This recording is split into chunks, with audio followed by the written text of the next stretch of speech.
श्रोतो नमस्कार. श्री गुरुदेव दत्त. श्रोतो, आज आपण एक अनुभव पाहणार आहोत, जो अनुभव आपल्याला पाठवला आहे सौ माधवी तटकरे यांनी ठाणे येथून. आजच्या या अनुभवास पाहता दत्तसेवेची ताकद तुम्हाला समजून येईल. श्रोतो, आता आपणही आपल्या बाबतीत घडलेले असे अनुभव आम्हाला दिलेला व्हॉट्सॲप किंवा ईमेल ID वरती पाठवू शकता. आम्ही ते सर्व दत्तभक्तांपर्यंत पोहोचविण्याचे काम करू. अधिक माहिती व्हिडिओच्या डिस्क्रिप्शनमध्ये दिलेली आहे. चला तर मग सुरुवात करूया आजच्या अनुभवास सौ माधवी तटकरे यांच्या शब्दांमध्ये. श्री गुरुदेव दत्त. माझ्या बालपणीचा हा अनुभव मी देत आहे. माझे वडील पक्के दत्त उपासक होते. आमच्या घरी कायम दत्तसेवा, दत्त उपासना आणि पारायण सुरू असत. दत्त आपले आणि आपण दत्तांचे अशी शिकवण दिली होती वडिलांनी आम्हाला. आम्ही तिघे भावंड, त्यात मी मोठी.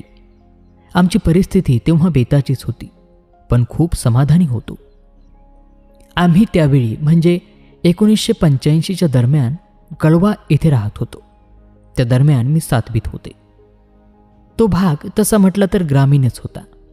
कोळी समाजाचे लोक होते त्या गावात आणि तेव्हा पक्की घरं तेथे फारशी नव्हती. तेव्हा तेथे कुडाची घरे होती आणि आम्ही पण त्या कुडाच्याच घरात राहत होतो. माझे वडील आम्हाला नित्य दत्तसेवा आणि उपासना करायला शिकवत असत. घरातील वातावरणही दत्तमय असे. आम्ही जिथे राहत होतो तेथून समोरच पण दूरवर स्मशान होते. घराच्या उंबरठ्यापासून सर्व काही दिसत असे. अगदी उघडे बोडकेच होते ते. बाजूने कंपाऊंड नाही की आडूसा नाही. अगदी सर्व विधी केलेले दारातून दिसत असत. फक्त प्रेत जाळण्यासाठी 2 अँगल त्यावरती चिता रचली जायची. घरापासून स्मशानभूमीतील मधील जागेत भातशेती होती. अगदी ग्रामीण गाव होते. प्रेताला अग्नी लावला की आम्ही सगळे दार लावून घ्यायचो. वडिलांनी आम्हाला बालपणीच दत्तमंत्र शिकवले होते. ते आम्हाला नामस्मरण करा म्हणायचे. त्यामुळे बालपणीच दत्तसेवेची आवड निर्माण झाली होती. आणि भय, भीती, भूतखेत या गोष्टी काय हे अजिबातच माहीत नव्हते.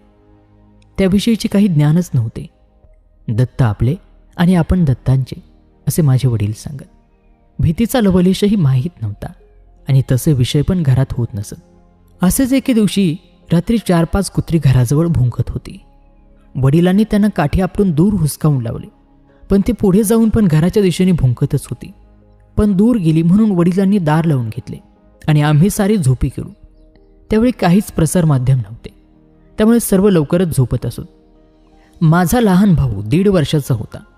तो झोपेत रडत असे, पाणी प्यायला उठत असे, म्हणून एक छोटासा झिरो बल्ब कायम चालू असायचा.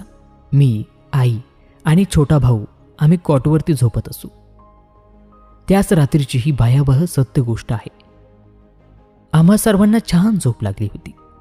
मी कॉटवर भिंतीच्या कडेला म्हणजे कुडाला लागून झोपली होती.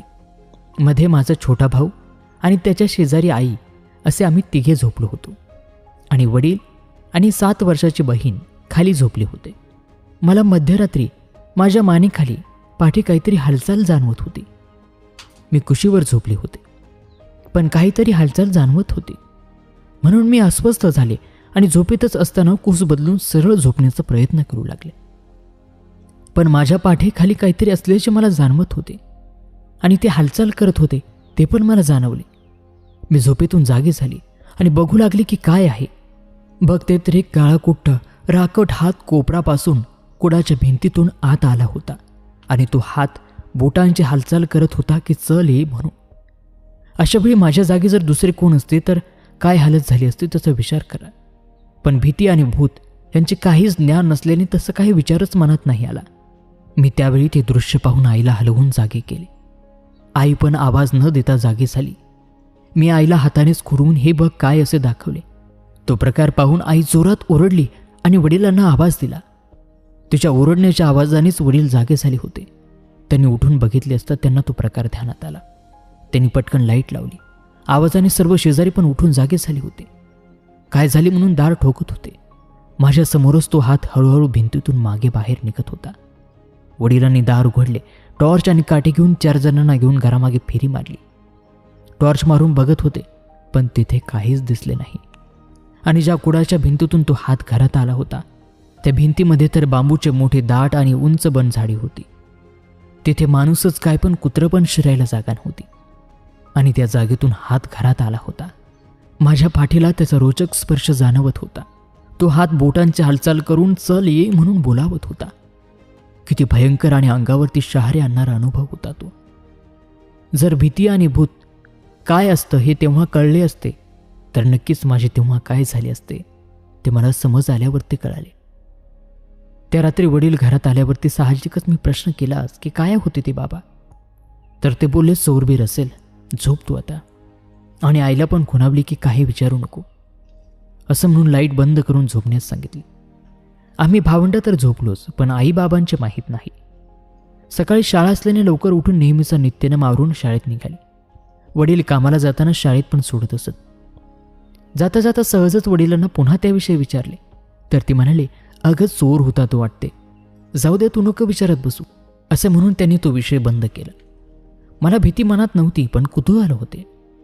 मी शाळेच्या मधल्या सुट्टीत माझ्या मैत्रिणीला हा प्रकार सांगितला तर ती म्हणाली, अगं भूतभीत असेल ते, रात्री तेच येतात आणि आपल्याला घेऊन जातात. तरी पण मला भीती काही मनाला शिवली नाही. का ते माहीत नाही, पण खूप कुतूहल जागृत झालं. पण घरी कोण बोलतच नव्हतं त्या विषयावर. अशातच आम्ही 15 दिवसांनी ते घर खाली करून ठाणे येथे स्थायिक झालो. नंतर मला हळूहळू पुढे तो काय प्रकार होता हे कळून चुकले आणि आम्ही त्यातून कसे आणि कोणी तारले हे कळायला जरासुद्धा वेळ लागला नाही. भयसागरातून आतापर्यंत मला माझ्या दत्तगुरूंनी अनेक वेळा तारले आहे. हा तर फक्त बालपणीचा अनुभव शेअर केला. आमच्या घरातील दत्त उपासनेमुळे आम्ही खूप भयानक प्रसंगातून वाचलो आहोत. दत्तप्रभूंची आमच्यावर खूप कृपा आहे. आमच्या घरात प्रचंड गुरु ताकद असल्याने अशी खूप संकटे माघारी लागली आहेत आणि मला याची खूप विशेष प्रचिती आणि अनुभव आहेत. कारण माझे मनुष्यगण असल्याने मला अशा घटनांचा सामना काही वेळा करावा लागला आहे आणि आमचे दत्त माऊलीने त्यातून मला अलगद बाजूला काढले आहे, अगदी फुलाप्रमाणे, कसलाही धक्का लागू न देता. असा माझ्या दत्त माऊलींचा महिमा अगाध आहे. श्री गुरुदेव दत्त.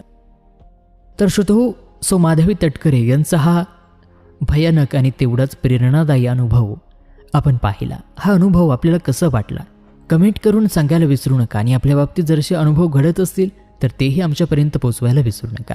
आपण ते सर्व दत्तभक्तांपर्यंत पोहोचविण्याचे काम करू. दत्तभक्तीचा प्रसार आणि प्रसार करू. श्री गुरुदेव दत्त. धन्यवाद.